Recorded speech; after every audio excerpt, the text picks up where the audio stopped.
नमस्कार प्रिय दर्शकों, महाभारत की रणभूमि में अर्जुन को भगवान श्री कृष्ण द्वारा दिया गया ज्ञान सर्वश्रेष्ठ ज्ञान माना गया है। इसमें भगवान श्री कृष्ण ने जीवनोपयोगी कई बातें बताई हैं, जिन्हें अगर व्यक्ति अपने जीवन में उतार लेता है तो उसके लिए सफलता प्राप्त करना बहुत ही आसान हो जाता है और जीवन में कभी धोखा नहीं खाओगे। दर्शकों, हम लोग बहुत सारा टाइम बिना काम के वीडियो देखने में वेस्ट करते हैं, लेकिन यही थोड़ा टाइम ऐसे वीडियो सुनने में दोगे तो अपने जीवन में कभी धोखा नहीं खाओगे, हमेशा सफलता के रास्ते पे ही जाओगे। तो इस वीडियो को ध्यान से और अंत तक जरूर सुने और सच्चे दिल से कमेंट में जय श्री कृष्ण जरूर लिखें। दर्शकों, किसी भी इंसान के आगे कभी भी अपनी कमजोरी का व्याख्यान न करें।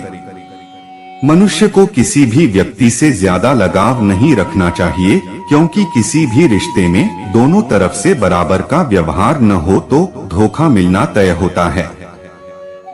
किसी भी व्यक्ति के नजदीक जाने और उसे दोस्त बनाने से पहले यह जांच लेना चाहिए कि सामने वाला किसी लालच में तो आपके साथ दोस्ती नहीं कर रहा।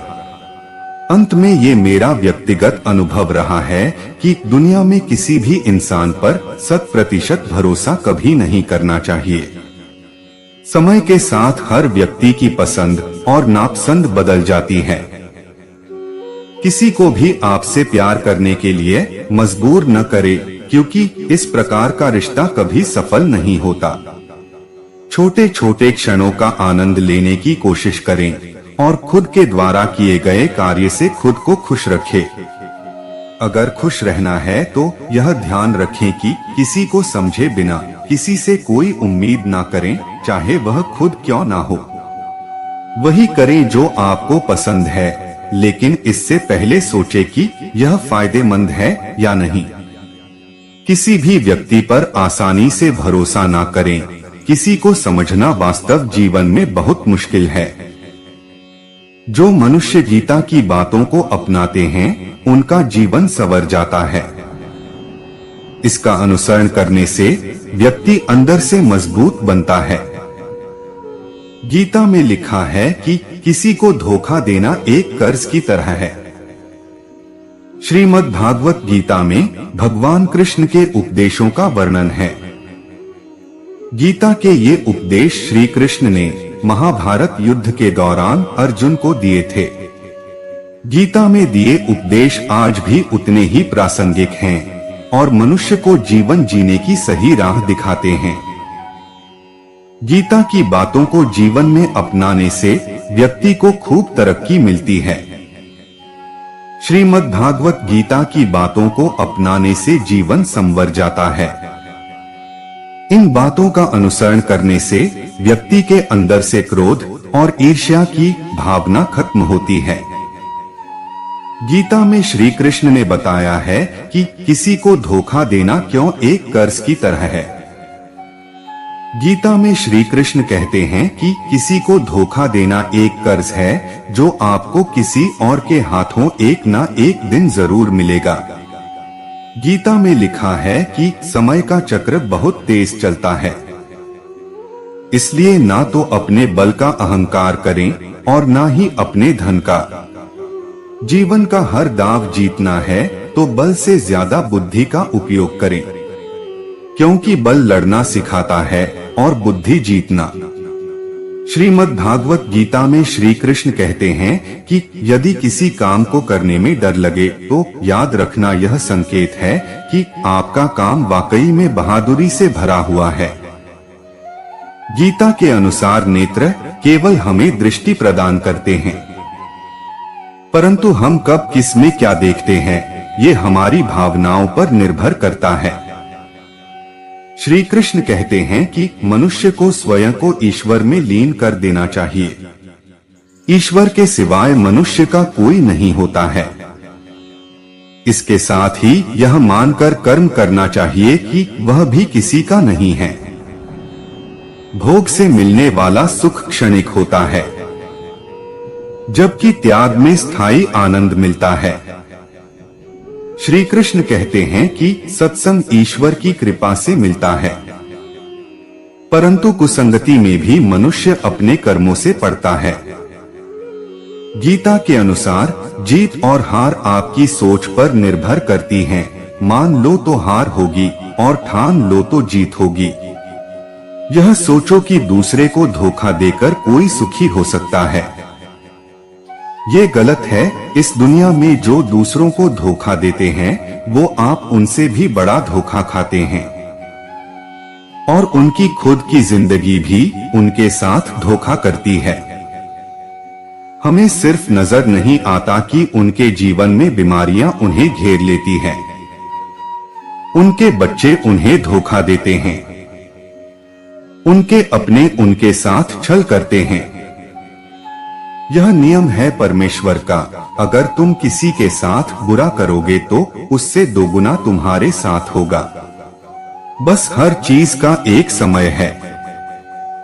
मरने का समय है, जीने का समय है, बोने का समय है, बोए हुए को काटने का समय है, मकान बनाने का समय है, बनाए हुए को गिराने का समय है। परमेश्वर ने हर किसी बात का समय नियुक्त किया है। हमें सिर्फ इंतजार करना है। हमें लगता है धोखा देने वाला खुश है, पर दुष्ट जन जिस विपत्ति से डरता है वह उस पर आ पड़ती है, परंतु धर्मियों की लालसा पूरी होती है। देख, धर्मी को पृथ्वी पर फल मिलेगा तो निश्चय है कि दुष्ट और पापी को भी मिलेगा। जब दुष्ट लोग उल्टे जाते हैं तब वो रहते ही नहीं, परंतु धर्मियों का घर स्थिर रहता है। कभी ऐसा न सोचना कि धोखा देने वाले सुख से रहते हैं, वो सबसे ज्यादा दुख पाते हैं। कृष्ण कहते हैं, अर्जुन तुम मेरा चिंतन करो लेकिन अपना कर्म करते रहो। वे अपना काम छोड़कर केवल भगवान का नाम लेते रहने का नहीं कहते। भगवान कभी भी किसी अव्यावहारिक बात की सलाह नहीं देते। गीता में लिखा है, बिना कर्म के जीवन बना नहीं रह सकता। कर्म से मनुष्य को जो सिद्धि प्राप्त हो सकती है वह तो संन्यास से भी नहीं मिल सकती। व्यक्ति को अपने स्वभाव के अनुसार काम आजीविका चुननी चाहिए, वह काम जिसमें उसे खुशी मिलती हो। हम अपनी प्रकृति और क्षमता के अनुसार काम करें, अपने अस्तित्व की जरूरत के अनुसार काम करें। गीता में यह भी लिखा है कि जो काम आपके हाथ में इस समय है, यानी वर्तमान कर्म, उससे अच्छा कुछ नहीं है। उसे पूर्ण करो। शिक्षा और ज्ञान उसी को मिलता है जिसमें जिज्ञासा हो। सम्मान और विनयशीलता से सवाल पूछने से ज्ञान मिलता है। जो जानकार हैं वे कोई भी बात तभी बताएंगे जब आप सवाल करेंगे। किताबों में लिखी या सुनी बातों को तर्क पर तौलना जरूरी है। जो शास्त्रों में लिखा, जो गुरु से सीखा है और जो अनुभव रहा है, इन तीनों में सही तालमेल से ज्ञान मिलता है। जो सही मात्रा में भोजन करने वाला और सही समय पर नींद लेने वाला है, जिसकी दिनचर्या नियमित है, उस व्यक्ति में योग यानी अनुशासन आ जाता है। ऐसा व्यक्ति दुखों और रोगों से दूर रहता है। गीता में लिखा है, आयु सत्वबलारोग्य सुख प्रीति विवर्धना। सात्विक भोजन सेहत के लिए सर्वोत्तम है। ये जीवन, प्राण शक्ति, बल, आनंद और उल्लास बढ़ाता है। सुख दुख का आना और चले जाना सर्दी गर्मी के आने जाने के समान है। सहन करना सीखें। गीता में लिखा है, जिसने बुरी इच्छाओं और लालच को छोड़ दिया है उसे शांति मिलती है। कोई भी इच्छाओं से मुक्त नहीं हो सकता, पर इच्छा की गुणवत्ता बदलनी होती है। क्या कोई इंसान किसी को धोखा देकर ईश्वर की नजरों से बच सकता है? इसका जवाब मैं एक कहानी के मार्फत देना चाहूंगा। एक बहुत महान सिद्ध फकीर थे जो आबादी से थोड़ी दूर जंगल के पास रहते थे। उनके पास 3 व्यक्ति शिष्य बनने के लिए पहुँचे। फकीर ने कहा कि शिष्य बनने के लिए वह एक परीक्षा लेता है, जो पहले पास होगा उसी को शिष्य बनाएंगे। तीनों परीक्षा देने के लिए तैयार हो गए तो फकीर ने तीनों को एक एक कबूतर देते हुए कहा कि कबूतर को ऐसी जगह मारना है जब इसे न कोई देख रहा हो न जान रहा हो। जो पहले मरा कबूतर लेकर आएगा उसी को शिष्य बनाएंगे। तीनों कबूतर लेकर वहां से निकले। एक ने अंधेरी कोठरी में जाकर कबूतर का गला दबा दिया और मरा कबूतर लेकर फकीर के पहुंचकर दावा किया, मैंने कबूतर अंधेरे बंद कमरे में मारा है और उस वक्त कोई देखने वाला मौजूद नहीं था। लेकिन फकीर ने उसे वापस कर दिया। दूसरा व्यक्ति कबूतर लेकर जंगल में काफी भीतर तक गया, जहां एक खोह थी। खोह में जब काफी अंधेरा था, उसने कबूतर गला दबा दिया, लेकिन उसे भी फकीर ने शिष्य नहीं बनाया। उधर तीसरा व्यक्ति रात तक इंतजार किया, फिर गहरे जंगल में एक खोह में घुस गया। वहां अंधेरा इतना था कि अपना ही हाथ दिखाई नहीं दे रहा था। उसने कबूतर की गर्दन पकड़ी और दबाने जा रहा था, तभी फकीर की शर्त याद आ गई। उसने कहा कि मैं तो जान ही रहा हूँ कि इसे मार रहा हूँ, और इस कबूतर को भी तो पता चल रहा कि मैं इसे मारने जा रहा। बहरहाल वह कबूतर लेकर महीनों भटका, लेकिन जब भी वह मारने की कोशिश करता तो उसे बोध होता कि मैं मार रहा हूँ, और अंत में फकीर के पास लौट आया और क्षमा मांगते हुए कहा कि आपकी शर्त के अनुसार मैं इस कबूतर को मारने में असफल रहा। उसने कबूतर वापस कर लौटने लगा तो फकीर ने कहा कि रुको, तुम ही शिष्य बनने के काबिल हो। यदि कोई कर्म आप करते हैं और आपको इसका बोध है कि आप उसके कर्ता हो, तो आप ईश्वर क्या अपनी ही नजर से नहीं बच पाएंगे। ईश्वर आपसे अलग नहीं है। धोखेबाज लोग कैसे होते हैं? जल्द दोस्ती करने वाले धोखेबाज लोग अक्सर दोस्ती, प्यार, फिक्र के नाम पर वह आपका विश्वास जीतते हैं और अपनी जरूरतों को पूरा करने के लिए आपका फायदा उठाते हैं। इस तरह के लोग जितनी परवाह और लगाव आपसे दिखाते हैं, उतनी करते नहीं। इन्हें सिर्फ खुद से प्यार होता है और अपने फायदे के लिए ये दूसरों से जुड़ते हैं। अच्छे दिखने वाले धोखेबाज ऐसे धोखेबाज लोग जिस व्यक्ति को इम्प्रेस करने में लगे होते हैं, उसकी तारीफ करने में कोई कसर नहीं छोड़ते हैं। ऐसे लोग स्वभाव में बेहद अच्छे लगते हैं, जो दूसरे व्यक्ति की परेशानियों को ध्यान से सुनते और उसका हल निकालने में उनकी मदद करते हैं। ऐसे लोग बेहद मददगार लगते हैं, लेकिन मौका मिलते ही अपना स्वार्थ पूरा करने से बाज नहीं आते हैं। खुद को बेचारा दिखाने वाले ये लोग हमेशा खुद को गरीब, टूटे दिल वाले व्यक्ति के रूप में दिखाते हैं, जिन्हें दूसरों से प्यार और हमदर्दी की जरूरत होती है। ऐसे लोग हमेशा अपनी परेशानियों के बारे में बात करते हैं, ताकि ऐसा करके वो लोगों की सहानुभूति को अपनी तरफ आकर्षित कर सकें। मौका तलाशने वाले कई बार धोखेबाज लोग किसी मौके की तलाश में रहते हैं जिसमें वह आपका फायदा उठा सकें। उनका आपसे अच्छा संबंध होता है, लेकिन जब आपको उनकी सबसे ज्यादा जरूरत होती है तो वह इस मौके पर आपका साथ छोड़ देते हैं। ऐसे प्रोफेशनल धोखेबाज भी होते हैं जो एक साथ दो लोगों के साथ अफेयर में हो सकते हैं या किसी रिलेशनशिप में पहले से होते हुए किसी मौके पर आपका फायदा उठाने का सोचते हैं। उन्हें आपकी भावनाओं की परवाह नहीं होती और न ही अपने काम पर पछतावा होता है। वह अपने किए गए कामों को छुपाने में माहिर होते हैं। गीता मनुष्य को धर्म, कर्म और प्रेम का पाठ पढ़ाती है। गीता का ज्ञान मानव जीवन के लिए बहुमूल्य है। गीता में श्री कृष्ण ने मनुष्य के बर्बाद होने के कुछ कारण बताए हैं। मनुष्य को जीवन जीने की सही राह दिखाते हैं।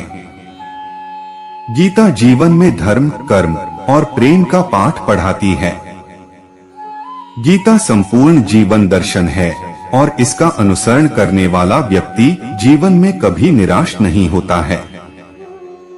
गीता में श्री कृष्ण ने मनुष्य के बर्बाद होने के 5 कारण बताए हैं। गीता में श्री कृष्ण कहते हैं, इंसान के बर्बाद होने के 5 कारण हैं: नींद, गुस्सा, डर, थकान और काम टालने की आदत। गीता में श्री कृष्ण ने कहा है, केवल पैसों से आदमी धनवान नहीं होता, असली धनवान वो है जिसके पास अच्छी सोच, मधुर व्यवहार और सुंदर विचार होते हैं। श्री कृष्ण का कहना है कि मनुष्य को किसी भी परिस्थिति में हौसला नहीं हारना चाहिए। जब तक आपकी सोच और विचार अच्छे नहीं हो जाते, तब तक आपके अच्छे दिन नहीं आते हैं। गीता में लिखा है कि ज्यादा खुश या फिर ज्यादा दुखी होने पर निर्णय नहीं लेना चाहिए, क्योंकि यह दोनों परिस्थितियां आपको सही निर्णय नहीं लेने देती हैं। यदि तुम्हारे अंदर खुद को बदलने की ताकत नहीं है, तो तुम्हारा कोई अधिकार नहीं कि तुम भगवान या भाग्य को दोष दो। जो लोग अपने कर्मों के अलावा मन में कोई भी अन्य विचार लाते हैं, वो लोग अपने लक्ष्य से आसानी से भटका जाते हैं। गीता के अनुसार व्यक्ति को कभी भी अपने कर्मों पर संदेह नहीं करना चाहिए। ऐसा करने पर व्यक्ति अपना ही नुकसान कर बैठता है। इसलिए सफलता प्राप्त करना चाहते हैं तो जो भी कार्य करें उसे पूरे विश्वास के साथ करें। बिना किसी संदेह के पूरा किए गए काम में ही व्यक्ति को सफलता मिलती है। गीता में श्री कृष्ण कहते हैं कि किसी भी कार्य में सफलता प्राप्त करने के लिए मन पर नियंत्रण रखना बहुत जरूरी है। काम करते वक्त अपने मन को हमेशा शांत और स्थिर रखना चाहिए। क्रोध बुद्धि का नाश करता है और इसकी वजह से बने बनाए काम भी बिगड़ जाते हैं। इसलिए क्रोधी व्यक्ति भी अपने लक्ष्य को जल्दी प्राप्त नहीं कर पाते। गीता के अनुसार किसी वस्तु के प्रति अधिक मोह ही मनुष्य के दुख और असफलता का कारण बनता है। इसलिए मनुष्य को अपनी किसी भी वस्तु से बहुत अधिक लगाव नहीं रखना चाहिए। अत्यधिक लगाव से व्यक्ति में क्रोध और दुख का भाव उत्पन्न होता है। इसकी वजह से वह अपने कर्म पर ध्यान नहीं लगा पाता। इसलिए मनुष्य को अत्यधिक लगाव से बचना चाहिए। श्री कृष्ण के अनुसार किसी भी कार्य में सफलता प्राप्त करने के लिए सबसे पहले अपने भीतर छिपे डर को खत्म करना जरूरी है। यह शिक्षा भगवान ने अर्जुन को भी दी थी और कहा था कि अगर युद्ध में तुम मारे गए तो स्वर्ग मिलेगा और अगर जीत गए तो धरती पर राज मिलेगा। इसलिए अपने मन से डर को खत्म कर दो। भगवत गीता में श्री कृष्णा ने ऐसा क्यों कहा है कि कर्म करो, फल की चिंता मत करो, जबकि मैं सोचता हूँ कि जब फल के बारे में पता होगा तभी तो आदमी कर्म करेगा। भगवत गीता में श्री कृष्ण ने कर्म करो, फल की चिंता मत करो ऐसा इसीलिए कहा कि कर्म करना प्रत्येक व्यक्ति का कर्तव्य है।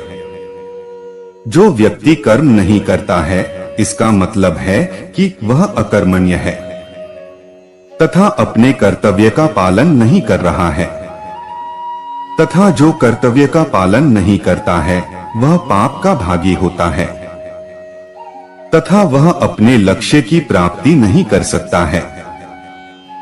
फल प्राप्ति होगी या नहीं यह व्यक्ति के वश में नहीं है, किंतु कर्म करना उसके वश में है। कर्म करने में ही तेरा अधिकार है, फल पर नहीं। इस कथन का यही मतलब है कि तुम्हारा कर्तव्य मात्र कर्म करना है, न कि कर्म के फल की आशा करना।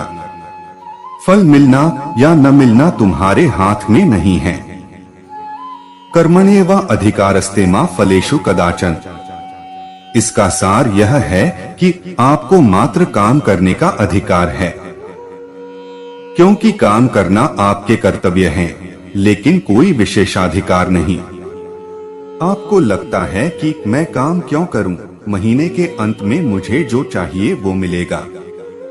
लोग कारखानों, बैंकों और कार्यालयों के बाहर बैठते हैं, मैं काम करता हूं या नहीं, मुझे मेरा वेतन मिलेगा।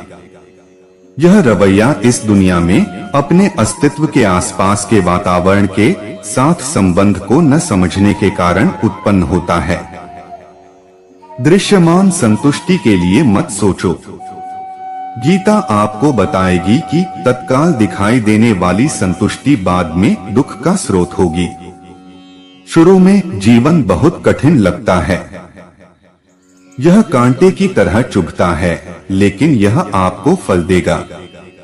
सभी अच्छी चीजें पहले कड़वी लगती हैं, लेकिन बाद में वे शहद की मिठास पैदा करेंगी, जबकि सभी चीजें जो आपको बांधती हैं, वे आपके मुंह में शहद की तरह होंगी, लेकिन बाद में वे आपको मारेंगी। अतकर्म को कर्तव्य समझकर करना चाहिए। यही आपके हाथ में है, आपके वश में है, आपके अधिकार में है। भगवद गीता में श्री कृष्णा ने कर्म करने और फल की चिंता न करने की सलाह इसलिए दी है क्योंकि वह इस प्रकार का व्यवहार मनुष्य के लिए आदर्श मानते हैं, जो उसे सुख, शांति और समृद्धि की प्राप्ति में मदद कर सकता है। यह निर्देश वह अर्जुन को दे रहे हैं जो महाभारत युद्ध के समय अपने कर्तव्य के मार्ग पर विचलित हो रहे थे। श्री कृष्ण कहते हैं कि हम मनुष्य तो कर्म करने में स्थिति संग्रहित कर सकते हैं, लेकिन कर्म के फल का हमारे वश में नहीं होना संभव होता है। उनका मतलब है कि हम केवल कर्म के लिए जिम्मेदार हैं, लेकिन फल को हमारे नियंत्रण में लाना हमारी संभावना से परे होता है। फल का नियंत्रण ईश्वर के हाथ में होता है और हमें उस पर अधिकार नहीं है। इस अध्याय का मुख्य संदेश है कि हमें अपने कर्मों के लिए उदासीनता बनाए रखनी चाहिए और अपेक्षा न करें कि हम कर्म करने से पहले फल को पूर्वज्ञान से जान लेंगे। श्री कृष्ण कहते हैं कि यदि हम केवल फल के लिए कर्म करने लगे तो हमें संघर्ष, चिंता और निराशा का सामना करना पड़ेगा। इसके साथ ही हमारी कर्म योग्यता भी प्रभावित हो सकती है, क्योंकि हम फल की चिंता में इतने लिप्त हो जाते हैं कि हमें सही कर्म करने की नीति बनाने की समर्था नहीं रहती। यहाँ ध्यान देने योग्य है कि भगवद गीता के माध्यम से श्री कृष्णा ब्रह्म विद्या, योग और धार्मिक जीवन की महत्वपूर्ण सिद्धांतों को बोध करवाते हैं। इसे समझने के लिए पूरी गीता को अध्ययन करना और उसके सारांश तथा तात्पर्य को समझना उचित होगा। श्री कृष्णा भगवद गीता में कर्म और फल के बीच एक संबंध बताते हुए कहते हैं कि हमें कर्म करना चाहिए, लेकिन फल की चिंता नहीं करनी चाहिए। यह इसलिए है क्योंकि हम अपनी कर्मफल के बारे में पूर्वानुमान लगा सकते हैं, लेकिन फल निश्चित नहीं होता है। इसलिए फल की चिंता करना निरर्थक है और उससे हमें अत्यधिक चिंता और तनाव का सामना करना पड़ता है। श्री कृष्ण इससे भी आगे जाकर कहते हैं कि कर्म करना हमारा कर्तव्य होता है, लेकिन हमें कर्मफल के बंधन से मुक्त होकर कर्म करना चाहिए। कर्मफल की चिंता से हम अपने कर्तव्य को नहीं निभा पाते हैं और फल के अपेक्षाकार अपने कर्तव्य को भूल जाते हैं। इसलिए श्री कृष्ण कहते हैं कि हमें अपने कर्म करने का लगभग संपूर्ण ध्यान देना चाहिए और फल की चिंता करनी नहीं चाहिए। जब हम अपने कर्म करते हैं तो हमें अपने कर्तव्य के प्रति उत्साह और संकल्प होना चाहिए, जो एक सफल जीवन के लिए आवश्यक होते हैं। मनुष्य जीव को कर्म के बारे में पता होगा तभी फल का पता चलेगा, परंतु कुछ नहीं कुछ मिलेगा जरूर, चाहे आप चाहो ना चाहो। कृष्ण यह सत्य जानते हैं, कर्म बनने से कोई रोक नहीं सकता। जैसे विचार का ना करना भी एक विचार है, श्वासन भी एक कर्म है, क्योंकि सब शरीर में हो रहा है। शरीर मिलना भी कर्म है, तत्व का अनुभव भी कर्म है, जो आपकी सहायता से हो रहा है। इसलिए कृष्ण जी ने सत्कर्म करने को कहा है, ताकि आपको लक्ष्य 84 में ना जाना पड़े। कृष्ण जी ने कभी नहीं कहा मैं परमात्मा हूँ, कर्म से प्राप्त कर लोगे तुम, बल्कि कृष्ण जी ने तो पाखंड का अर्थात असत्य का खंडन किया है। साफ बोला है, ना मैं जप से, ना तप से, ना पूजा पाठ से, ना क्रिया से मिलूंगा, बल्कि जो मुझे परम तत्व के द्वारा जानते हैं वही मुझको प्राप्त कर सकते हैं, जान सकते हैं। ऐसे भक्त मुझे प्रिय है। नहीं तो मुझ कृष्ण अर्थात शरीर को प्राप्त करोगे जो नाशवान है। मेरा ही एक रूप अर्थात नकल ये कण कण है, अर्थात मैं सब जगह हूँ। परंतु जो परम ज्ञानी मुझे तत्वरहित स्वरूप में जानता है वही मुझ तक पहुँच पाता है। अन्य सबको मैं खा जाता हूँ और फिर पैदा कर देता हूँ। यह सब मैं मेरी माया व 3 गुण के द्वारा करता हूँ। मैं अव्यक्त रहता हूँ, सब वस्तुएं मुझ में है और मैं वस्तुओं में हूँ। और कितना साफ सत्य समझाएंगे कृष्ण जी। परंतु मनुष्य ने कृष्ण जी को कृषि बना डाला मनमाने से। भगवान भगवान मानकर सब ऐसी तैसी कर रहे, कृष्ण जी की व कृष्ण नाम की। आप तो कृष्ण नाम भी नहीं जानते असली। कर्म व फल का रहस्य क्या खाक जानोगे। इसलिए कृष्ण जी ने गीता बोलनी पड़ी आकर, वरना उसे आने की कोई जरूरत नहीं थी। सिर्फ जीव अर्थात आपके भले के लिए, ताकि भवसागर को पार कर सको। वो आपको तैरना सिखाने के आए थे, ना कि पाखंड सिखाने के लिए। अगर ये सत्य भेद कोई गुरु भी नहीं समझे तो चेलों का क्या हाल होगा, ये तुम ही विचार करो सत्य पर। इसलिए कृष्णा को भी अज्ञान बना दिया। इन अधूरे अज्ञानी अविवेकी गुरुवा लोगों ने जो आपका मनुष्य जीवन बर्बाद करवा रहे हैं। कृषि व कृष्ण भक्ति के नाम पर आपको लुटा भ्रमाया जा रहा है। सत्य से इसका कोई लेना देना नहीं है। ऐसे अज्ञानी गुरुवा लोगों की पहचान करो जो आपको मन माया 3 गुण व अक्षरों में उलझा रहे हैं, सत्य बताकर। जब तक कर्म नहीं करेंगे तब फल कैसे मिलेगा। जैसे बिना बीज बोए अनाज नहीं उगाया जा सकता, उसी तरह बिना कर्म किए किसी तरह का फल भी नहीं मिलता। जब हमें किसी से मिलना होता है हम उसके द्वार पर चलकर जाते हैं। फिर भगवान के मंदिर जाने के लिए हम क्यों कतराते हैं। भगवान हमसे कुछ मांगते नहीं है, वह तो हर वक्त देते ही रहते हैं। और इंसान कभी तृप्त नहीं होता। अच्छे कर्म करो, जिसका भला कर सकते हो जरूर करो। अच्छे कर्म कभी व्यर्थ नहीं जाते और अच्छा ही फल मिलता है। आप यह भी सोचो कि आपकी औलाद अच्छी है, आपके यह कर्म फल है। आप सब तरह से संपन्न हो, यह भी भगवान की देन है, यह भी आपके कर्म फल है।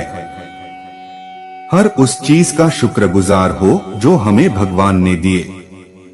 जिस तरह हर रोज सूर्य अपनी रोशनी देता है, उसने कभी भी ऐसा नहीं किया कि इसके घर में ज्यादा रोशनी और दूसरे के घर में कम रोशनी हो।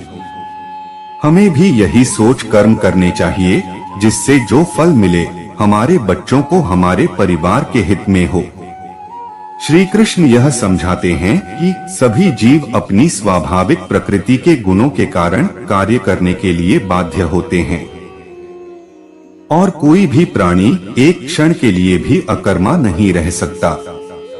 वे जो वस्त्र धारण कर बाह्य रूप से वैराग्य प्रदर्शित करते हैं, लेकिन आंतरिक रूप से इंद्रिय विषयों के भोगों के प्रति आसक्ति रखते हैं, वे ढोंगी हैं। जो कर्मयोग का अनुपालन करते हुए बाह्य रूप से निरंतर कर्म करते रहते हैं, लेकिन उनमें आसक्त नहीं होते, वे उनसे श्रेष्ठ हैं। इसके बाद श्री कृष्ण इस पर बल देते हैं कि सभी जीवित प्राणियों को भगवान की सृष्टि की व्यवस्था के अभिन्न अंग के रूप में अपने दायित्वों का निर्वहन करना पड़ता है। जब हम भगवान के प्रति आभार व्यक्त करते हुए अपने कर्तव्यों का पालन करते हैं, तब ऐसे कर्म यज्ञ बन जाते हैं। यज्ञों का अनुष्ठान वास्तव में स्वर्ग के देवताओं को प्रसन्न करने के लिए किया जाता है और वे हमें सांसारिक सुख और समृद्धि प्रदान करते हैं। ऐसे यज्ञों के कारण वर्षा होती है और वर्षा से अन्न उत्पन्न होता है, जो जीवन निर्वाह के लिए आवश्यक है। वे जो इस सृष्टि चक्र में अपने उत्तरदायित्व को स्वीकार नहीं करते, वे पापी हैं।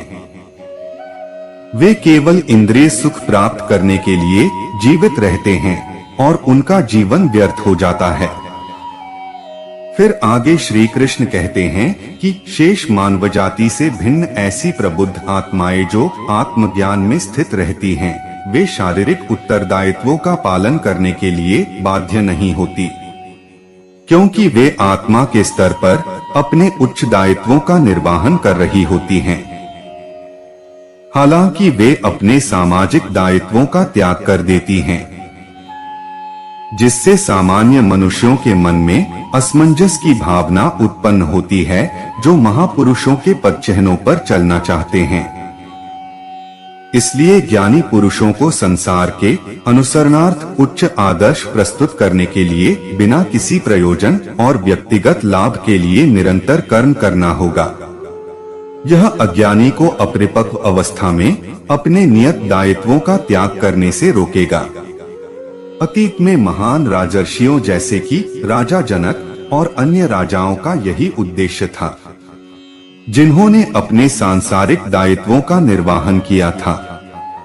तत्पश्चात अर्जुन पूछता है कि लोग अनिच्छा से पापपूर्ण कर्मों में प्रवृत्त क्यों होते हैं? क्या उन्हें बलपूर्वक पाप कर्मों में लगाया जाता है? परम प्रभु श्री कृष्ण बताते हैं कि संसार का सर्वभक्षी पाप पूर्ण शत्रु केवल काम वासना है। जिस प्रकार से अग्नि धुएं से ढकी रहती है, दर्पण धूल से ढका रहता है, उसी प्रकार से कामना मनुष्य के ज्ञान पर आवरण डाल देती है और उसकी बुद्धि का विनाश कर देती है। फिर श्री कृष्ण अर्जुन से आह्वान करते हैं कि वह इस कामना रूपी शत्रु का संहार कर दें, जो पाप का मूर्त रूप है, और अपनी इंद्रिय, मन और बुद्धि को वश में करें। मनुष्यों में और निम्न स्तर के प्राणियों में खाना, सोना, घबराना और गमन करना समान है। मनुष्य अन्य प्राणियों से श्रेष्ठ है वो विवेक ज्ञान की बदौलत। इसलिए जिन मनुष्यों में ज्ञान नहीं है, वे पशु है। हे केतकी पुष्प, तुम में तो कीड़े रहते हैं। तुमसे ऐसा कोई फल भी नहीं बनता जो खाया जाए।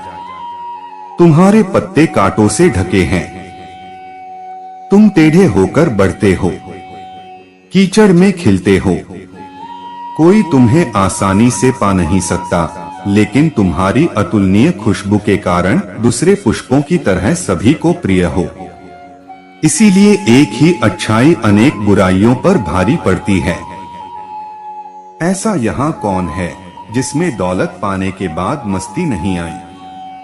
क्या कोई बेलगाम आदमी अपने संकटों पर रोक लगा पाया? इस दुनिया में किस आदमी को औरत ने कब्जे में नहीं किया? किसके ऊपर राजा की हरदम मेहरबानी रही? किसके ऊपर समय के प्रकोप नहीं हुए? किस भिखारी को यहाँ शोहरत मिली? किस आदमी ने दुष्ट के दुर्गुण पाकर सुख को प्राप्त किया? जो व्यक्ति गुणों से रहित है, लेकिन जिसकी लोग सराहना करते हैं, वह दुनिया में काबिल माना जा सकता है। लेकिन जो आदमी खुद की ही डींगे हाँकता है, वो अपने आप को दूसरे की नजरों में गिराता है, भले ही वह स्वर्ग का राजा इंद्र हो। मुझे वह दौलत नहीं चाहिए जिसके लिए कठोर यातना सहनी पड़े, या सदाचार का त्याग करना पड़े, या अपने शत्रु की चापलूसी करनी पड़े। जो अपनी दौलत, पकवान और औरतें भोग कर संतुष्ट नहीं हुए, ऐसे बहुत लोग पहले मर चुके हैं, अभी भी मर रहे हैं और भविष्य में भी मरेंगे। भोगों और कामनाओं का कभी अंत नहीं होता। घास का तिनका हल्का है, कपास उससे भी हल्का है। भिखारी तो अनंत गुना हल्का है। फिर हवा का झोंका उसे उड़ा के क्यों नहीं ले जाता, क्योंकि वह डरता है कहीं वह भीख न मांग ले। इस दुनिया में वह खजाना नहीं है जो आपको आपके सद्गुरु ने ज्ञान का एक अक्षर दिया उसके कर्जे से मुक्त कर सके। उज्ज्वल वेश देखकर विश्वास मत करो। बगुला नदी की धार के किनारे बैठकर ध्यान लगाए रहता है और मछली पकड़कर खा जाता है। उसी तरह वह धोखेबाज भी साधु के वेश में तुम्हारे विवेक का हरण कर सकता है। ऐसा वेश रहन सहन रखें कि पुनः यह शरीर ना हो, पुनर्जन्म न हो। तुम ज्ञान की गुदरी ओढ़ो जो तुमसे कोई ले न सके, छीन न सके। कवि उपदेशक असंख्य है, सिर मुड़वाने वाले भी करोड़ों है, परंतु जिसने अपने मन को मुड़वा लिया हो, माया मोह को मन से त्याग दिया हो, तुम उसकी शरण में जाओ। एक पारिवारिक गृहस्थ को संतों की सेवा करनी चाहिए और संत को केवल राम का सुमिरन करना चाहिए। इसमें कोई भ्रम या धोखा नहीं है। दोनों का यही काम है और इसी में दोनों का कल्याण है। चतुराई से प्रभु की प्राप्ति संभव नहीं है, यह एक मूल बात है। एक निर्मोही एवं निराधार को प्रभु दीनानाथ अपना बना लेते हैं। जिसका चाल चलन बगुले की तरह छल कपट वाला है, लेकिन संसार की नजर में वह हंस जैसा अच्छा कहलाता है, वह मुक्ति का मोती नहीं चुक सकता है। वह मृत्यु के फांस में अवश्य गिरेगा। जब माला तिलक लगाना आदि से कोई उद्देश्य पूरा नहीं होता है। अपरिपक्व मन से माला गिनने और नाचने से नहीं होगा।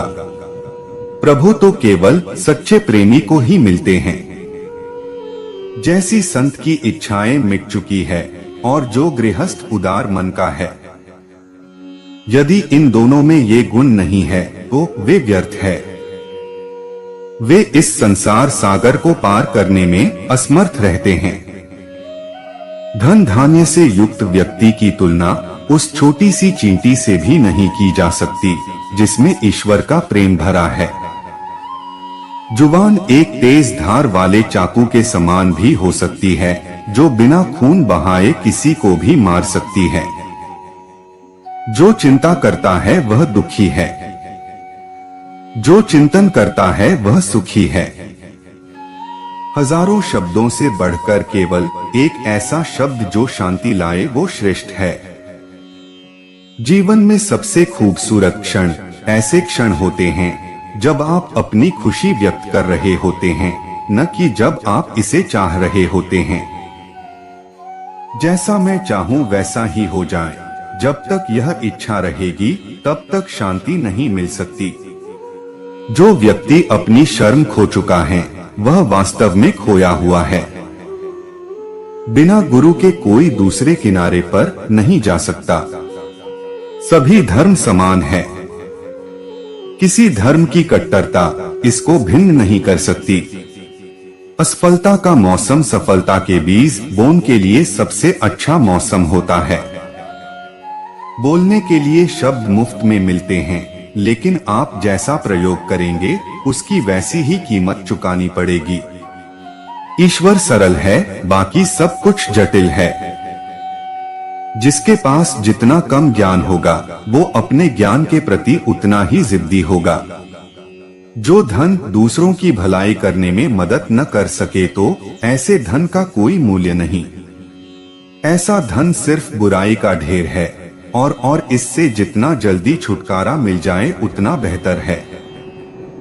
ईश्वर भक्ति में अमीर गरीब का कोई महत्व नहीं है। जो व्यक्ति पवित्र और साहसी है वो कुछ भी कर सकता है। कहा जाता है कि धर्म के बिना इंसान लगाम के बिना घोड़े की तरह है। हर आत्मा परमात्मा की ही अंश है और हर आत्मा का अंतिम लक्ष्य परमात्मा में मिल जाना है। आपको अपने अंदर वो जगह खोजनी होगी जहां कुछ भी असंभव नहीं। अगर खुद से बहस करोगे तो सारे सवालों के जवाब मिल जाएंगे। यदि दूसरों से बहस करोगे तो नए सवाल खड़े हो जाएंगे। जब मनुष्य अपनी गलती का वकील और अन्य की गलती का जज बन जाता है तो फैसले नहीं फासले बन जाते हैं। अपने गुरु में पूर्ण रूप से विश्वास करें, यही साधना है। ईश्वर ने दूसरों को क्या दिया है यह देखने में हम लोग इतने व्यस्त रहते हैं कि ईश्वर ने हमें क्या दिया है वो देखने का हमें वक्त ही नहीं होता। दीन दुखियों की मदद करने से बदले में कुछ शायद नहीं मिलता, मिलती है तो उनके दिल से निकली दुआएं। उन दुआओं का कोई रंग नहीं होता, लेकिन जब ये रंग लाती है तो जिंदगी रंगों से भर जाती है। इसलिए परोपकार करे। जो व्यक्ति शरीर से स्वस्थ नहीं होता पर मन से कभी हार नहीं मानता, दुनिया की कोई ताकत उसे हरा नहीं सकती। बुरे कर्मों का चक्र कैसे तोड़ें? क्यों ध्यान देना चाहिए आपको अपने कर्मों पर? कर्म का एक यूनिवर्सल सिद्धांत है कि आप जो करते हैं वो लौटकर आपके पास जरूर आता है। यानी जो कर्म आप कर रहे हैं वो कभी निष्फल नहीं होता। उसका परिणाम आपको देर सवेर भले भुगतना पड़ जाए पर वो लौटकर आपके पास जरूर आता है। अगर आप दुखी हैं तो उस दुख का कारण कोई और नहीं बल्कि आप खुद हैं। कई बार तो आपके दुखों को पिछले जन्म के कर्मों से भी जोड़ा जाता है। पिछले कई जन्म के आपके अच्छे और बुरे कर्म जमा हो रहे हैं जिन्हें संचित कर्म कहा जाता है, और उन्हीं में से थोड़ा थोड़ा कर्म आपको अगले हर जन्म में चुकाना पड़ता है। क्यों ध्यान देना चाहिए आपको अपने कर्मों पर? आप केवल अपने अच्छे कर्मों से ही इस चक्र को रोक सकते हैं और कुछ जन्मों बाद इस संचित कर्म से मुक्त होकर मोक्ष प्राप्त कर सकते हैं। लेकिन अगर आप हर जन्म में बुरे कर्म भी करते जाएंगे तो ये कर्मों की गठरी घटने की बजाय बढ़ती ही जाएगी और न तो आपके दुखों का अंत होगा और न ही जन्मों के चक्र का। दुख आपके कर्मों का फल है। यह तभी दूर हो सकता है जब मन को अशुभ प्रभावों से बचाया जाए। अशुभ कर्म करने वाले व्यक्ति को फल भोग के लिए जन्म लेना ही होगा। तरीके जिससे अच्छे कर्म का आप हिस्सा बन जाते हैं। कर्म सिद्धांत में जन्म लेना अपने आप में महान कष्ट है, क्योंकि जन्म का संबंध मृत्यु से है। मृत्यु सबसे डरावना कष्ट माना गया है। इसलिए यदि इस कष्ट से छुटकारा पाना है तो जन्म की परंपरा को समाप्त करना होगा।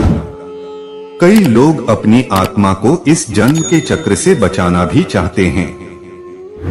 वे ये तो समझते हैं कि अच्छे कर्म बुरे कर्मों के प्रभाव को कम कर देते हैं, जिससे वर्तमान जीवन में मिलने वाला दुख खत्म हो जाता है। लेकिन वो इसके प्रति ज्यादा सचेत नहीं रहते। शुभ कर्म करना हमेशा शुभ सोचने से ही हो सकता है। कष्ट के बचने का यही एक उपाय है। इसलिए ये आवश्यक है कि आप अच्छे कर्म करना अपनी दैनिक आदत बनाएं ताकि गलती होने की गुंजाइश कम से कम हो। तो चलिए जानते हैं कुछ तरीके जिससे अच्छे कर्म का आप हिस्सा बन जाते हैं। अपने जीवन को एक सकारात्मक उद्देश्य दें। हर व्यक्ति को कहीं न कहीं पता होता है कि उन्हें जीवन में आगे कैसे बढ़ना है और उसके लिए कौन से तरीके इस्तेमाल करने हैं। कुछ लोग गलत तरीके से अपनी जिंदगी को आगे बढ़ाने की कोशिश करते हैं और कुछ लोग क्षणिक दुख से बचने के लिए गलत तरीका इस्तेमाल कर लेते हैं।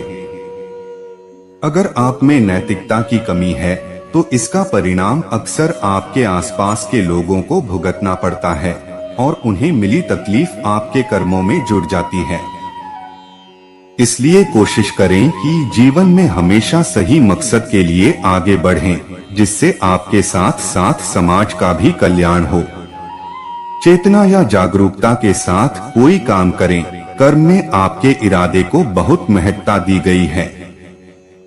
वेदों में कहा गया है कि सचेत होकर किए गए कार्य कहीं अधिक गंभीर होते हैं, बजाय बिना सोचे समझे किए गए कार्य के। अगर आप अनजाने में गैर इरादतन कोई बुरा काम कर देते हैं, तो शायद आप उसके बुरे दुष्प्रभाव से बच सकते हैं। लेकिन अगर आपने सोच समझकर कुछ गलत किया है, तो उसका परिणाम आपको भुगतना पड़ सकता है। उदाहरण के तौर पर छोटे बच्चे नए कर्म की रचना नहीं करते हैं, क्योंकि वे सही और गलत का अंतर करने में अक्षम होते हैं। इसलिए अगर किसी चीज की आपको जानकारी नहीं है, तो पहले उसके प्रति जागरूक हों, उसका विश्लेषण करें और फिर उसे करने का फैसला लें। अच्छी भावनाओं को प्रबल बनाएं।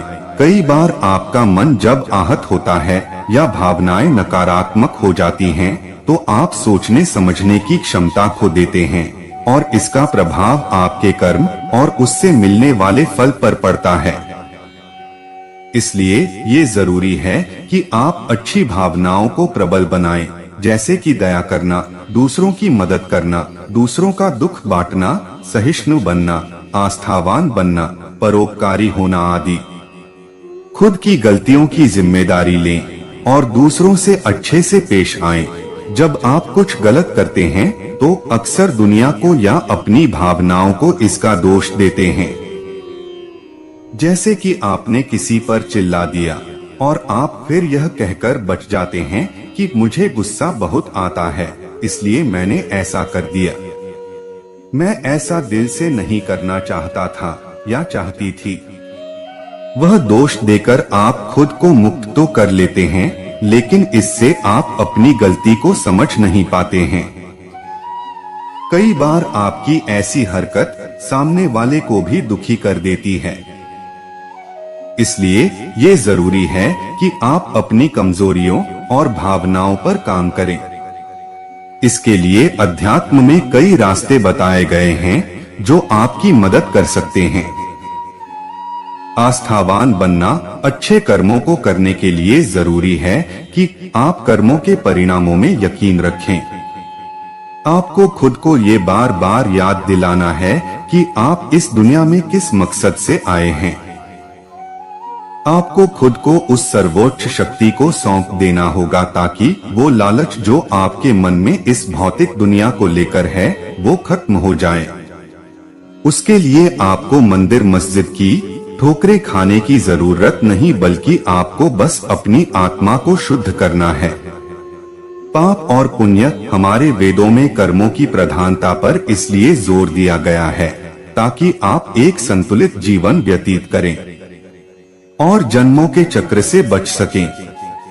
अगर आप पाप पुण्य को ध्यान में रखकर कर्म करेंगे, तो शायद आपके लिए ये जीवन काटना कठिन हो जाए, क्योंकि पाप और पुण्य की सही समीक्षा किसी को पता नहीं। किसी को नहीं पता कि कौन सा कर्म आपको पाप का भागीदार बनाता है और कौन सा नहीं।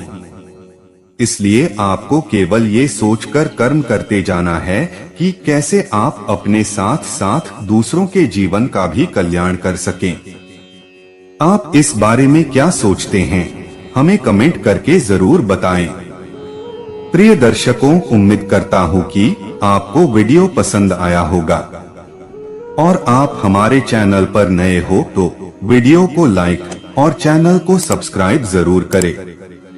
आपके एक लाइक से ही हमें प्रेरणा मिलती है और हम मोटिवेट होते हैं। धन्यवाद। हमारे चैनल कृष्णा मानव सेवा को सब्सक्राइब कर ले और बेल आइकन को ऑन कर ले और इस वीडियो को अपने भाई फैमिली में रिश्तेदारों के साथ ज्यादा से ज्यादा शेयर करें। मिलते हैं फिर एक नए वीडियो के साथ, तब तक के लिए स्वस्थ रहें, मुस्कुराते रहें। जय श्री कृष्णा।